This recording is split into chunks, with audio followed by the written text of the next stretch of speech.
Hey, welcome back to my kitchen. I know it's been a while since we've been in here together, but with all of this harvesting comes preserving. So I have a few projects that I want to try to work on today. These are new things, so I don't necessarily know how they're going to turn out. I tend to have beginner's luck with recipes. Like the first time I make something, it's surprisingly really great. And then the second time, it doesn't turn out as well as the first time. So that might work in my favor today, but I have a lot of Swiss chard. This is just one bundle from out there. I still have a lot more. So depending on how this goes, I might be able to make more of this, but I've got the stems from the Swiss chard and I want to try to pickle that. And then lots of beet greens and some basil here. So I'm going to try to make some pesto. So come on and hang out with me while I try out these new recipes. And then after this, considering how I'm feeling and how long these take and if I'm frustrated or if I'm ready to keep going, I do want to make a couple of jams too, which I'll show you a little bit later. So let's do this. All right, so first up, I'm going to try the pickled Swiss chard stems. So I'm going to grab all those. I still have all these leaves left. I did make, they were kind of like cabbage rolls, but with Swiss chard instead of cabbage, beef and rice inside, and they were really great. So these ones kind of too holy and coming apart to make a roll with, so I couldn't use these ones, but if you know any Swiss chard recipes that you like to use, leave them in the comments because I'd love to check them out.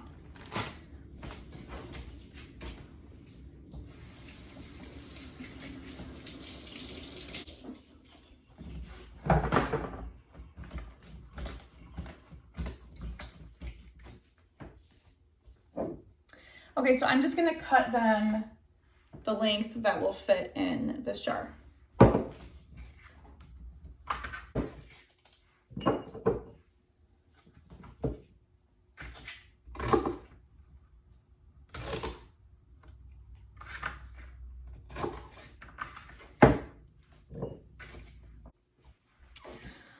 right, not bad. All right, so to this jar, I am adding some dill, about 1 teaspoon.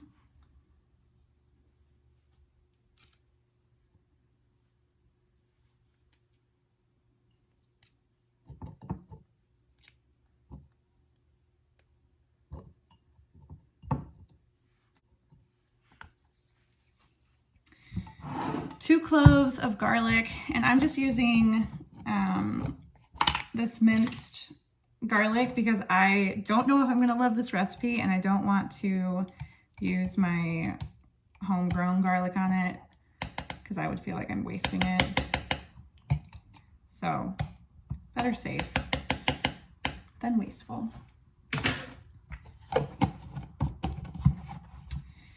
And then oh, so here comes the fun stuff. So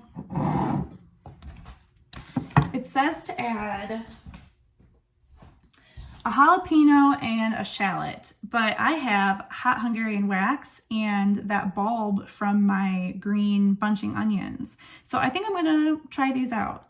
I know that might mean that they're very hot, so I'm probably gonna regret that later because I don't like really spicy food, but my husband might really like them. So we'll see.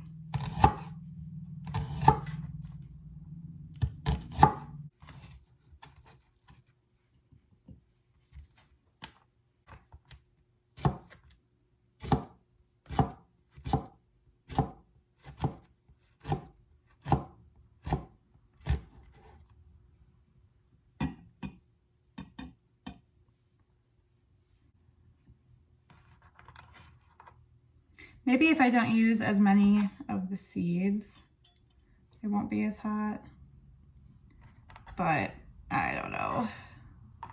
I'm not gonna use those ones. Okay, so that's everything. Okay, so now for the brine, we are mixing 1 cup of water with 1/2 cup of vinegar.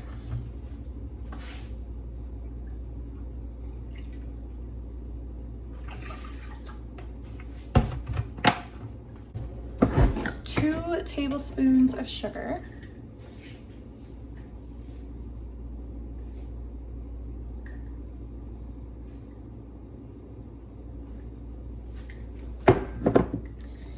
And 1 teaspoon of salt.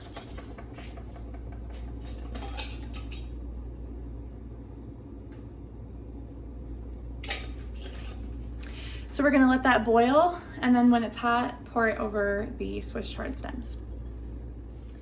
Well, I was gonna start my pesto while I waited, but that took no time at all. So I'm just gonna let this boil for a little bit until I can see that the sugar is dissolved, and then pour it over here.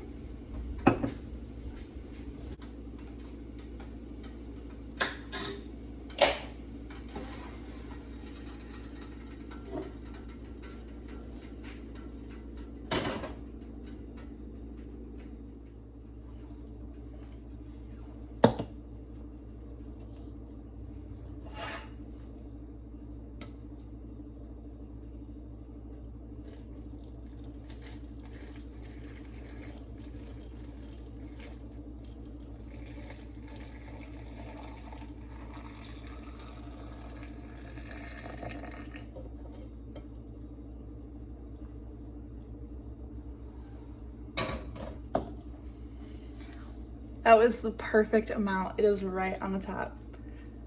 So we'll throw this in, well, I'll let it cool for a little bit and then I'll throw it in the fridge.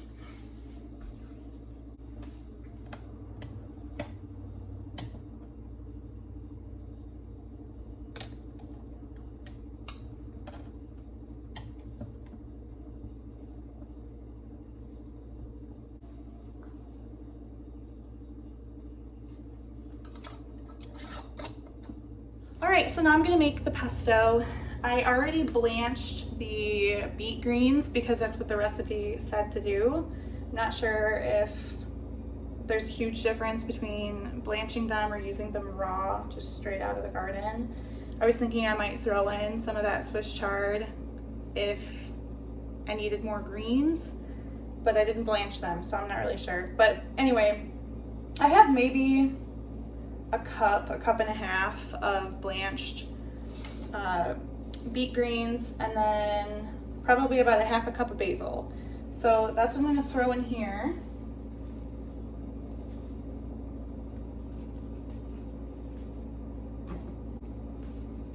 And then with that, I am putting in 1/2 cup of hazelnuts.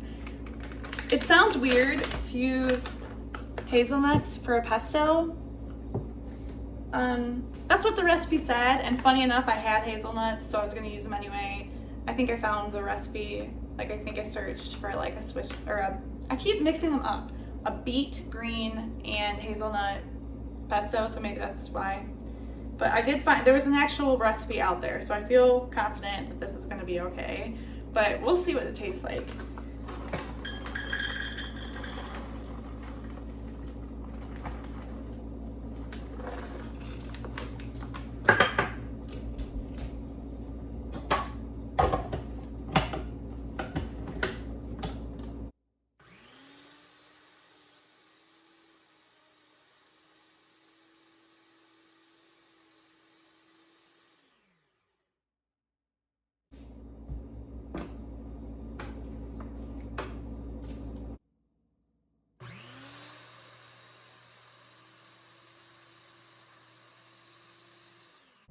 All right, before I go any further, I added 1 clove of garlic, and I'm gonna add 1/2 cup of Parmesan, which I know this probably isn't what they're expecting when you make this, but this is what I have. So I'm not using anything fresh, not freshly grated, nothing fancy for me, just good old fashioned Kraft Parmesan cheese. Anyway, gonna blend that up.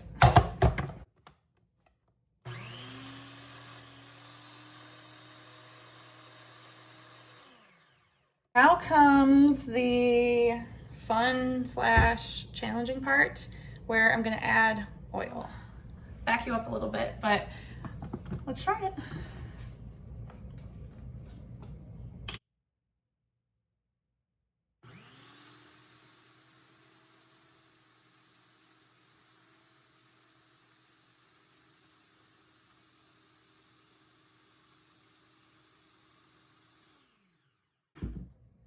All right, well, I thought that would work a little bit better, but all the oil's still at the bottom.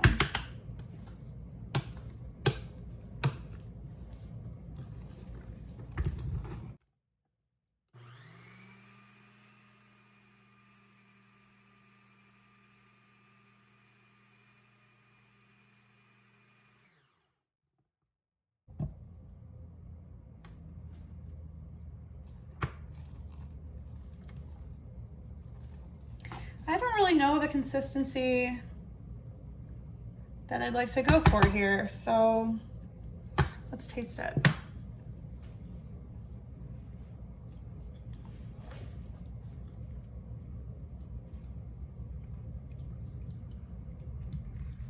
Tastes like pesto.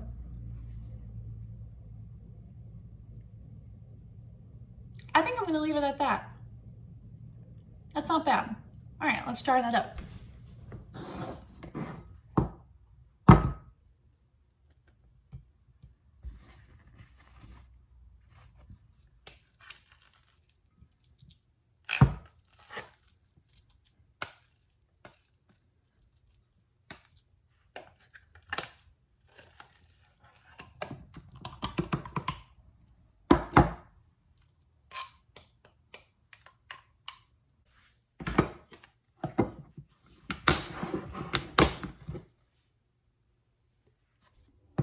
All right, well, there we go. First 2 recipes down. I'm actually really impressed with the pesto.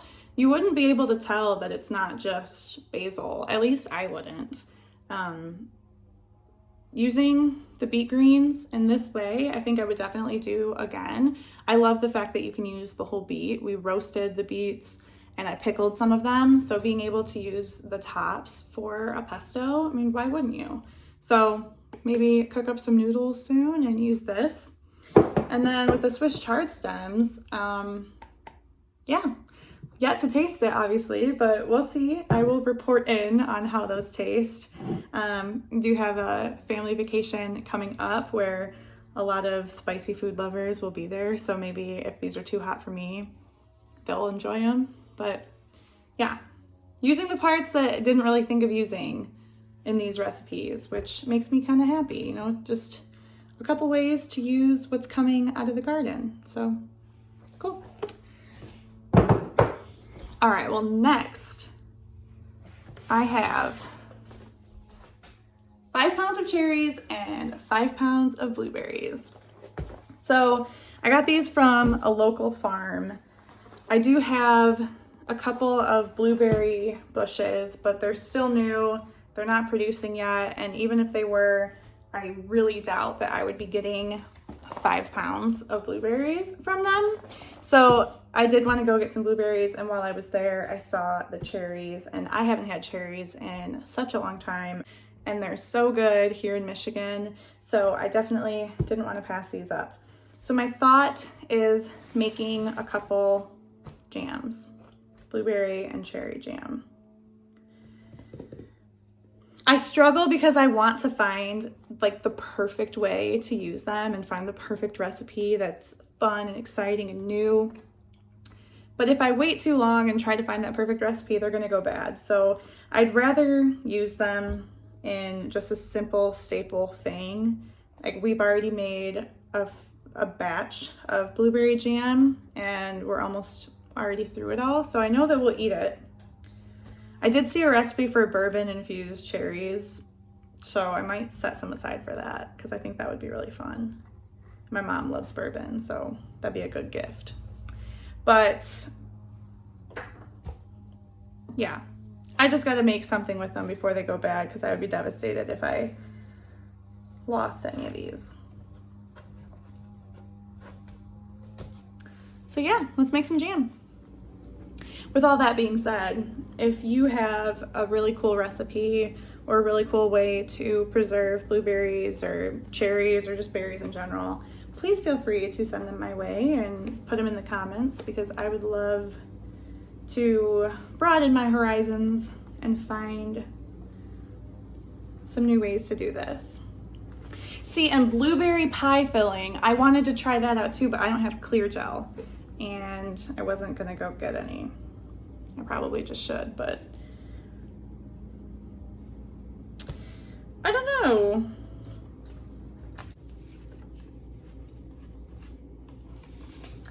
Okay, so I am using the Complete Book of Home Preserving Ball book, and there is the Choose a Berry preserves, and that doesn't use pectin, and I don't have pectin, so I'm gonna go with that one. That's the one I've done before and it turned out really well, so I'm happy with that. It calls for 8 cups of berries to 4 cups of sugar. So I do have to go through and pit all these cherries anyway, but also just measure them out and see how many cups I have of each, just to make sure that I have enough. I might look up that bourbon cherry recipe real quick and see how many cups that I used, if I have extra. But yeah, I'll just kind of film and take you for the ride. But again, this is the second time I'm making this, so it's probably going to go awful, and it's probably not going to go as well as the first one, because that's just my luck. So might not be talking as much during this one, but that's what I'll be following. All right.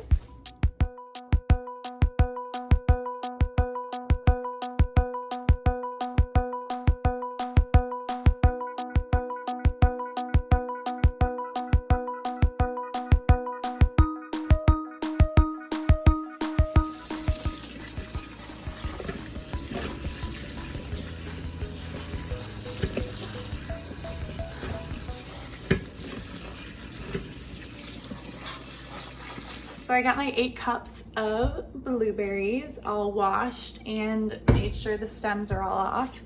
And I actually still have maybe a third of the box left, so pretty cool. Anyway, I'm going to put these 8 cups of berries in with 4 cups of sugar and let that sit for about 10 minutes to let it kind of integrate together.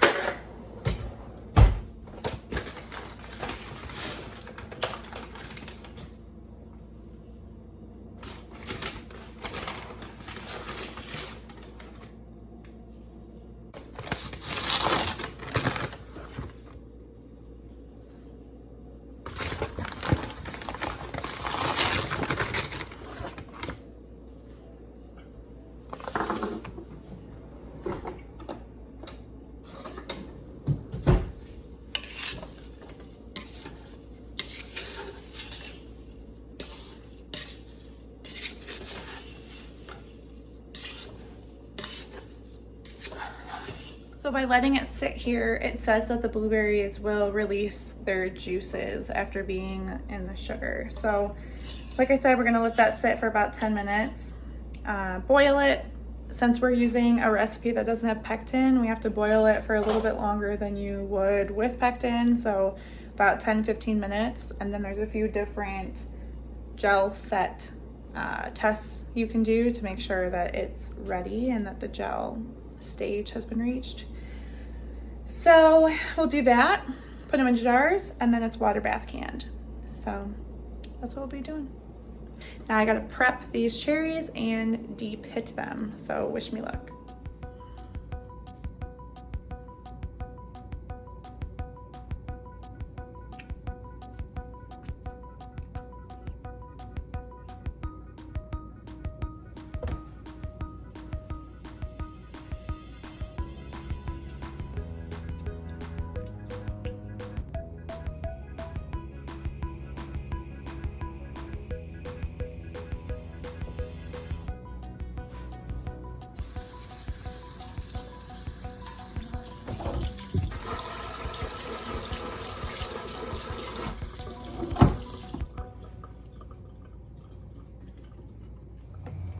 All right, so I figured out that putting a bamboo stick through the front of the cherry, or through where the stem was, and pushing out the pit, that works.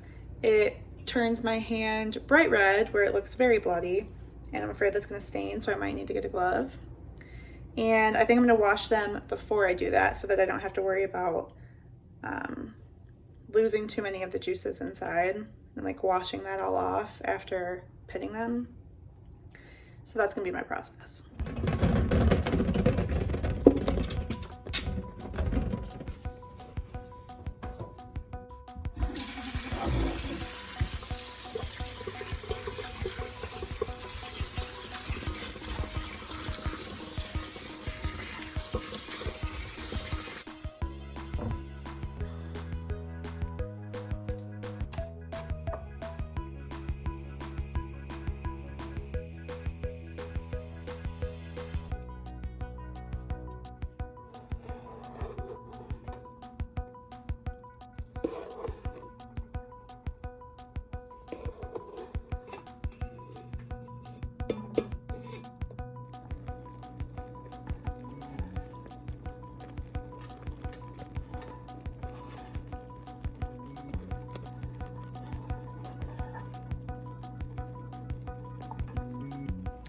All right, so my blueberry preserves are boiling. I pitted all of my cherries, which definitely gonna have stained fingers for a little bit, and it looks like a bloodbath over there, but it's all cherry juice. And I figured out, so you heat the preserves up to 220, and that's when the gel is set. It's like the gel state. So I'm heating it up to that, and I'm gonna start on the cherries while I've got the blueberries finishing up.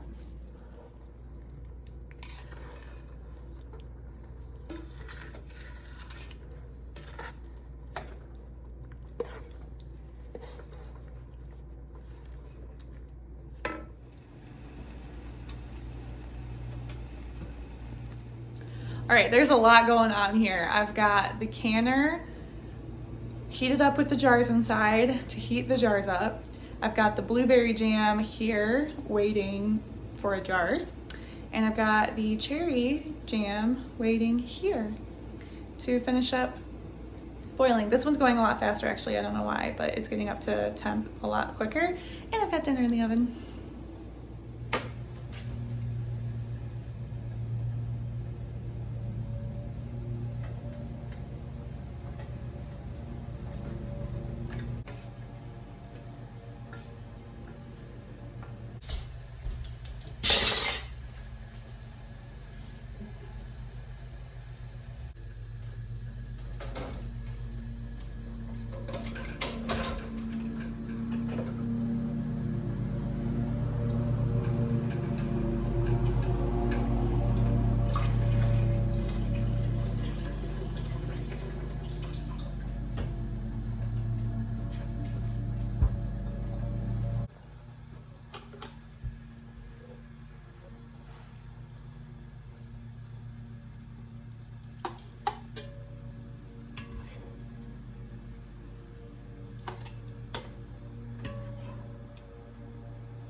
All right, so I didn't have enough to do 3 full jars.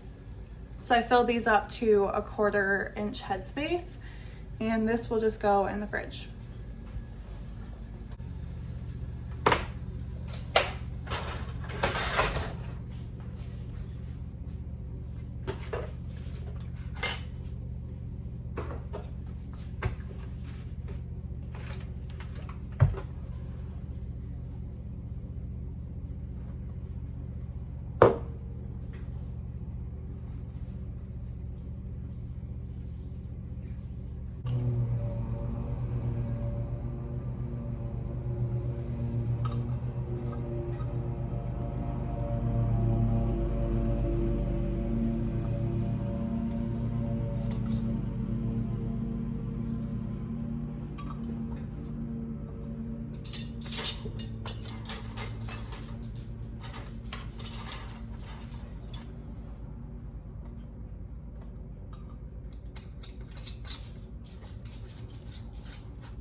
is hot.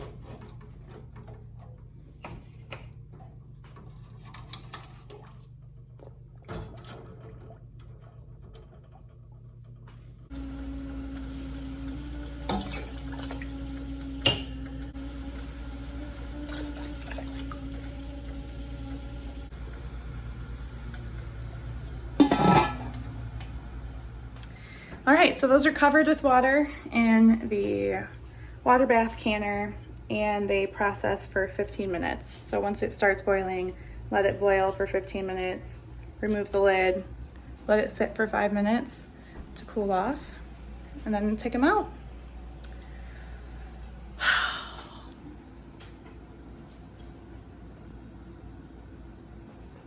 I love doing these projects, but I get very overwhelmed with the mess. It is what it is. One day I'll learn to manage this better, but the product still comes out the same, right? It's just a little messy. All right, we're just starting to boil, so putting the timer on for 15 minutes. It is a royal. Rolling.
Well, there we have it. There's about 4 hours of food preservation, some things from the garden, some things from farmer's market, but still it's the season of all of that fresh food, and I'm gonna make it last as long as I can. So thanks for joining me, and if you're interested in any of the recipes I use, leave a comment and I will put them in the comments or in the description.